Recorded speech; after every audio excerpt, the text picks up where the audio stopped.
Kisah Nabi Muhammad SAW, Perang Mu'tah bagian 1. Pada tahun ke-8 Hijriah, di masa perjanjian damai Hudaybiyah antara kaum muslim dengan kafir Quraisy, Rasulullah SAW menjadikannya sebagai kesempatan untuk berkirim surat kepada raja-raja dan penguasa yang belum mengenal Islam.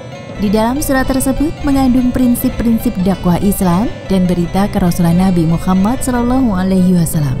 Dan salah satu utusan yang dikirim Rasulullah SAW adalah Harits bin Umair al-Azzi yang membawakan surat Rasul kepada Surahbil bin Amr al-Ghasani yang ketika itu menjadi penguasa Busra, sebuah kota yang terletak di selatan negeri Syam.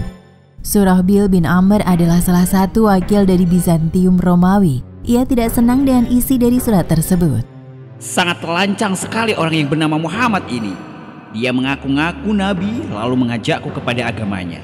Apa dia tidak mengetahui jika aku adalah penguasa Busra dan wakil Romawi, yang bahkan tak satu orang pun berani memerintahku kecuali Heraklius sendiri. Berita tentang terbunuhnya Harits bin Umair pun terdengar oleh Rasulullah SAW. Maka Rasul segera mengambil sikap tegas dan membentuk pasukan untuk memberi pelajaran kepada penguasa zalim itu. Pasukan yang dibentuk terdiri dari 3.000 kaum muslim yang salah satunya adalah Khalid bin Walid. Namun pada waktu itu ia masih menduduki posisi sebagai prajurit biasa.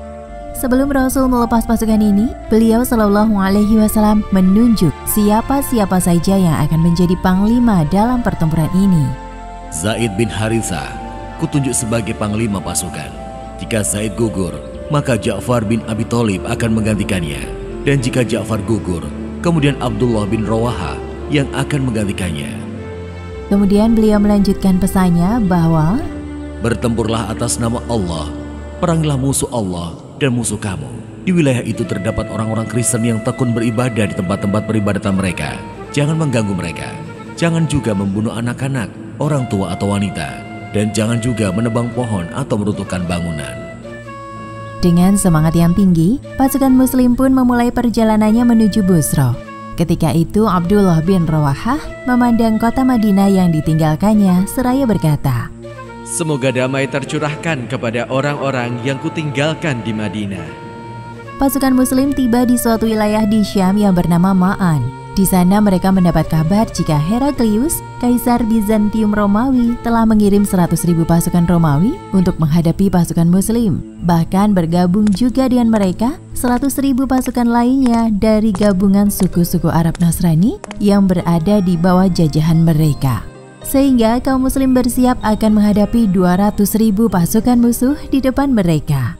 Ketika mendengar informasi itu, pasukan kaum muslimin memilih menetap di Ma'an selama 2 malam untuk memikirkan solusi menghadapi Romawi. Kemudian, kaum muslim mengadakan musyawarah di antara mereka. Lalu, salah seorang dari mereka berkata, "Kita harus mengirim surat kepada Rasulullah SAW untuk memberitahukan kepada beliau tentang jumlah kekuatan pasukan Romawi, agar beliau mengirim bala bantuan atau setidaknya menyuruh kita kembali ke Madinah."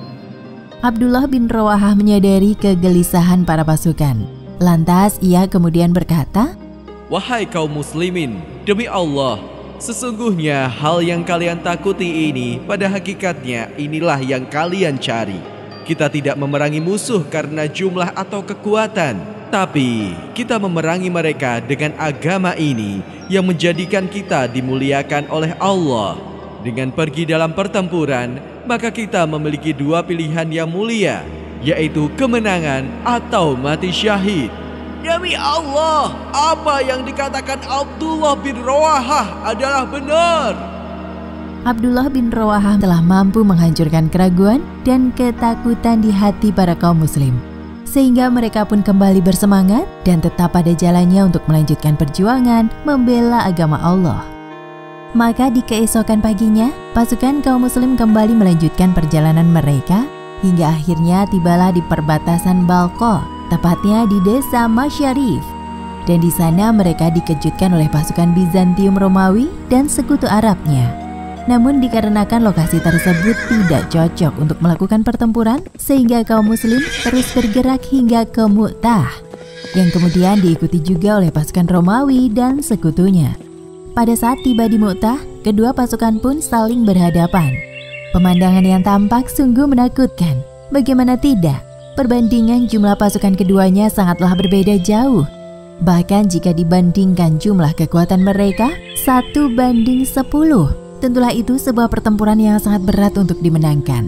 Namun dalam hati pasukan muslimin tidak ada lagi keraguan dan rasa takut. Maka segeralah Zaid bin Haritsah mengatur strategi perang dengan menunjuk Qutbah bin Qatadah sebagai pemimpin pasukan sayap kanan dan Ubayyah bin Malik memimpin pasukan sayap kiri. Sementara barisan pasukan utama dipimpin langsung oleh Zaid sendiri. Sebagaimana amanah Rasulullah SAW, ia menunjuk beliau sebagai panglima. Maka bertempurlah 3.000 pasukan muslim menghadapi 200.000 pasukan Romawi dan sekutunya.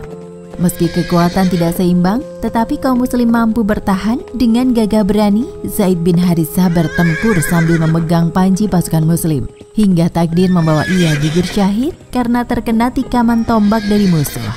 Sebelum panji pasukan muslim yang ada di genggaman Zaid jatuh ke tanah, panji tersebut segera diambil alih oleh Ja'far bin Abi Thalib, sebagaimana yang diperintahkan oleh Rasulullah SAW. Bahwa jika Zaid gugur, maka yang menggantikannya adalah Ja'far. Ja'far bin Abi Thalib bertempur dengan gagah berani, sebagaimana yang juga dilakukan oleh Zaid sebelumnya. Ja'far pun maju ke barisan terdepan dan memimpin pertempuran melawan pasukan Romawi, seraya terus menggemakan takbir yang diikuti oleh seluruh pasukan muslim yang bersamanya. Allahu Akbar! Allahu Akbar! Allahu Akbar!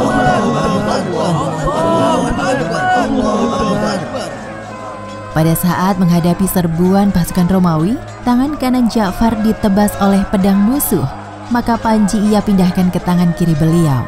Tetapi tangan kiri itu pun juga tak luput dari tebasan musuh, sehingga panji pasukan muslim dirangkulnya dengan sisa lengan beliau yang ada, sambil terus berjuang dan akhirnya beliau pun gugur syahid. Maka setelah Zaid dan Ja'far gugur, selanjutnya kepemimpinan pasukan diambil alih oleh Abdullah bin Rawahah dan perjuangan pasukan muslim menghadapi Bizantium Romawi masih terus berlanjut. Demikian kisah Perang Mu'tah bagian pertama. Hikmah yang bisa kita ambil diantaranya: pertama, menjaga kemuliaan dan kehormatan Islam. Ketika Islam dihina dan utusan Rasulullah dibunuh dengan keji dan diperlakukan dengan semena-mena, maka Rasulullah tidak tinggal diam dan mencari keadilan kepada pelakunya. Kedua, bermusyawarah ketika kita dihadapkan kepada suatu permasalahan, sebagaimana yang dilakukan oleh pasukan kaum muslim ketika mereka mengetahui jumlah pasukan musuh yang begitu besar. Mereka saling bertukar pendapat untuk mencari solusi dari permasalahan. Wallahu a'lam bishawab.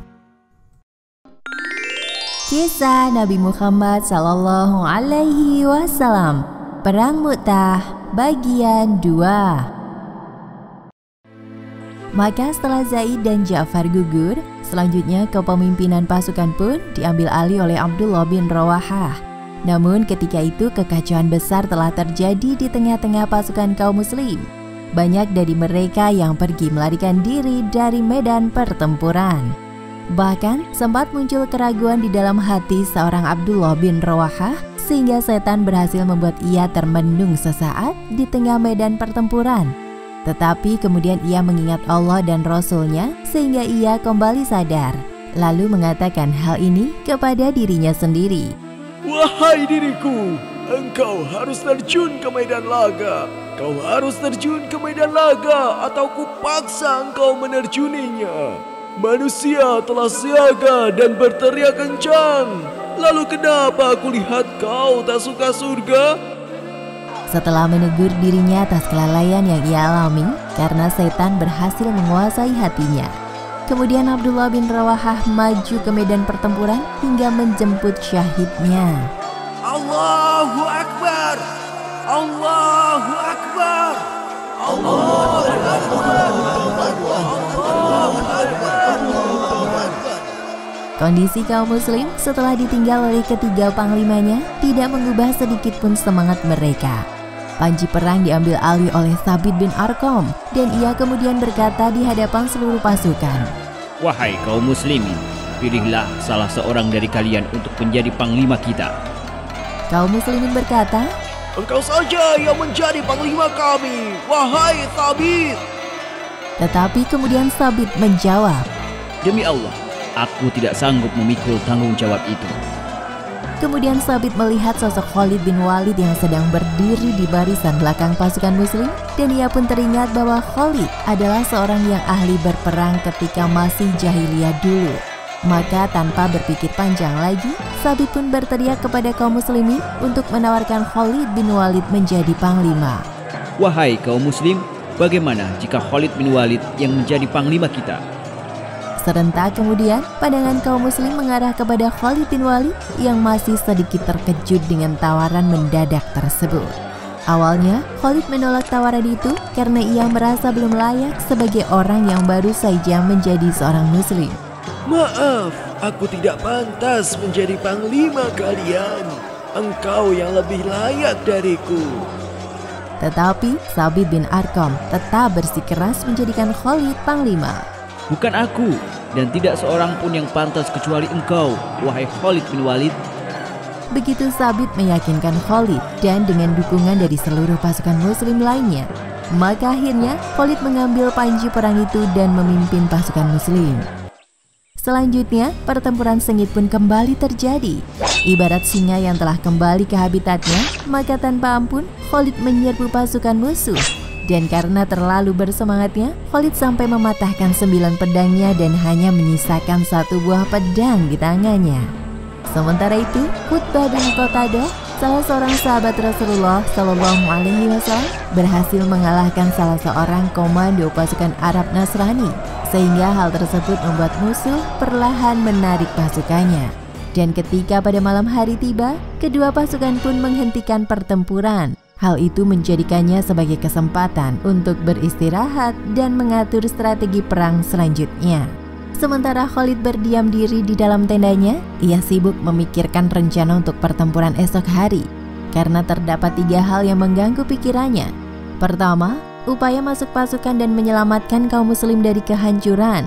Tapi ini pasti akan dianggap sebagai tindakan pengecut dan sebuah kekalahan dan aib bagi pasukan muslim. Lalu yang kedua, jika tetap bertahan dan terus berperang, ujung-ujungnya juga pasti akan mengalami kekalahan.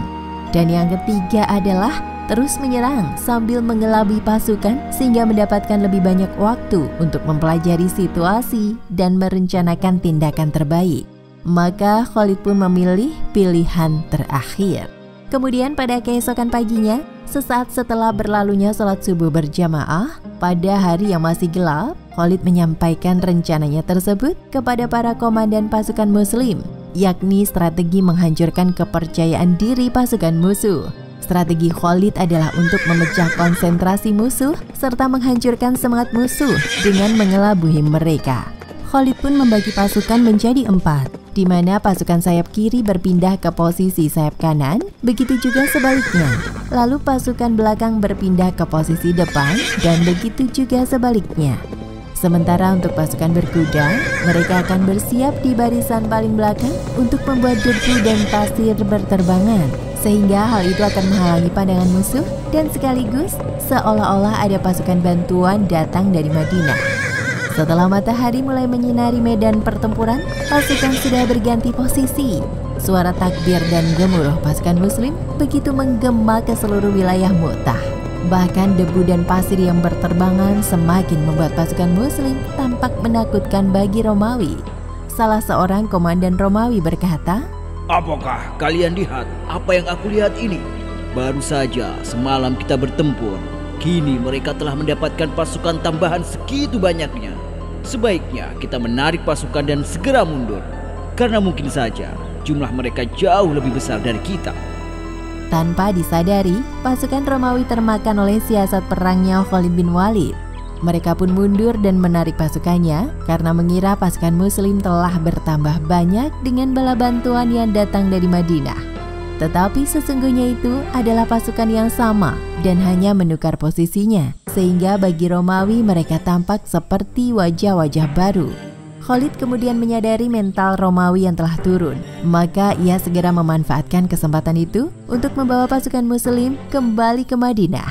Karena prioritas Khalid sebagai panglima pada saat itu adalah demi mencegahnya semakin banyaknya korban yang berjatuhan karena menghadapi jumlah pasukan musuh yang puluhan kali lipat dari jumlah kaum Muslim pada saat itu. Dan ketika Romawi melihat pasukan Muslim pergi meninggalkan Mu'tah, mereka juga tidak berani mengejarnya karena khawatir jika itu adalah jebakan, sehingga perang Mu'tah pun berakhir. Sebelum pasukan sampai ke Madinah, Rasulullah SAW telah mengetahui kabar gugurnya panglima-panglima pasukan yang beliau tunjuk. Di hadapan kaum Muslim, beliau menyampaikan hal itu dengan bercucuran air mata. Kemenangan melalui salah satu pedang Allah. Meski Rasulullah telah menyatakan bahwa misi pasukan pada perang Mu'tah itu sebagai kemenangan, tetapi sebagian kaum Muslim menilai Khalid dan lainnya sebagai furor, yakni orang-orang yang lari dari medan juang. Bahkan karena hal tersebut membuat Salamah bin Hisham bin Mughirah tidak berani mendatangi masjid untuk sholat berjamaah karena malu bertemu dengan siapapun, khawatir bila akan disebut furor. Rasulullah kemudian mengambil sikap dan mengumpulkan seluruh umat Islam di Madinah untuk membela dan membersihkan nama baik pasukan Muslim yang telah kembali dari jihad di medan Mu'tah. Mereka bukan furor, tetapi kuror, yakni orang-orang yang akan kembali menyerang, insya Allah. Adapun keberhasilan pasukan Muslim kembali dengan korban yang sedikit. Padahal menghadapi pasukan dari negara superpower Bizantium Romawi dengan jumlah pasukannya yang berlipat ganda dan bertempur di wilayah mereka pula telah membuat takjub dan heran di hati dan pikiran kaum kafir. Dan mereka mulai menyadari jika mental dan daya juang umat Islam tidak dapat disepelekan. Demikian kisah Perang Mu'tah bagian 2. Hikmah yang dapat kita ambil diantaranya: pertama, keimanan kepada Allah dan Rasul-Nya bisa mengalahkan rasa takut di hati, seperti keberanian ketiga panglima pasukan Muslim yang gugur dalam Perang Mu'tah ini. Kedua, dalam setiap kegiatan, hendaknya kita mempunyai pemimpin, sebagaimana para sahabat memilih Khalid ketika semua panglima yang ditunjuk oleh Nabi telah syahid.